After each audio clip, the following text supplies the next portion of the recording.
ভারতের দক্ষিণী রাজনীতির মানচিত্রে এক নতুন ধারার সূচনা হতে চলেছে। সিনেমার পর্দায় রেকর্ড গড়া সুপারস্টার থালাপতি বিজয় অভিনয়ের জগৎ থেকে সরে আনুষ্ঠানিকভাবে রাজনীতিতে পদার্পণ করেছেন। 2024 সালে নিজের রাজনৈতিক দল তামিলগা ভেট্টি কাজাগাম টিভিকে প্রতিষ্ঠা করে তামিলনাড়ুর রাজনীতিতে নতুন চমক সৃষ্টি করেছেন।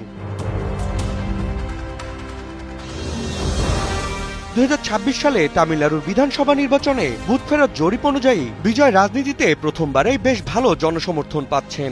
নির্বাচনের আগেই বিজয় জনসভায় বিপুল উপস্থিতি রাজনৈতিক অঙ্গনে নতুন সমীকরণ তৈরি করে। কিছু জরিপে তার দল প্রায় 98 থেকে 120টি আসন পেতে পারে বলে ইঙ্গিত দেওয়া হয়েছে, যা তাকে তামিলনাড়ুর রাজনীতিতে একজন শক্তিশালী প্রতিযোগী হিসেবে তুলে ধরেছে। এতে তার প্রধান প্রতিপক্ষ ছিলেন বর্তমান মুখ্যমন্ত্রী MK স্ট্যালিন।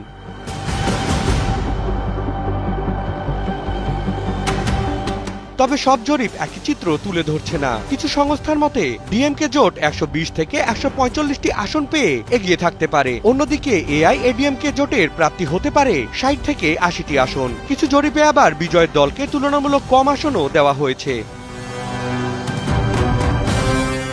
এদিকে কামাখ্যা অ্যানালিটিক্স সহ কয়েকটি সংস্থা বিজয়কে সম্ভাব্য কিংমেকার হিসেবে দেখছে। তবে পূর্বাভাস অনুযায়ী 67 থেকে 81টি আসন পেলেও সরকার গঠনে গুরুত্বপূর্ণ ভূমিকা রাখতে পারে এই দল। অন্যদিকে রাজনীতিতে যোগদানের পর থেকেই থালাপতি বিভিন্ন রাজনৈতিক দলের আক্রমণের শিকার হচ্ছেন। তিনি অভিযোগ করেছেন যে তাকে ঘিরে নানা সমালোচনা পরিকল্পিতভাবে তৈরি করা হচ্ছে, তবে সাধারণ মানুষ তার পাশে আছেন।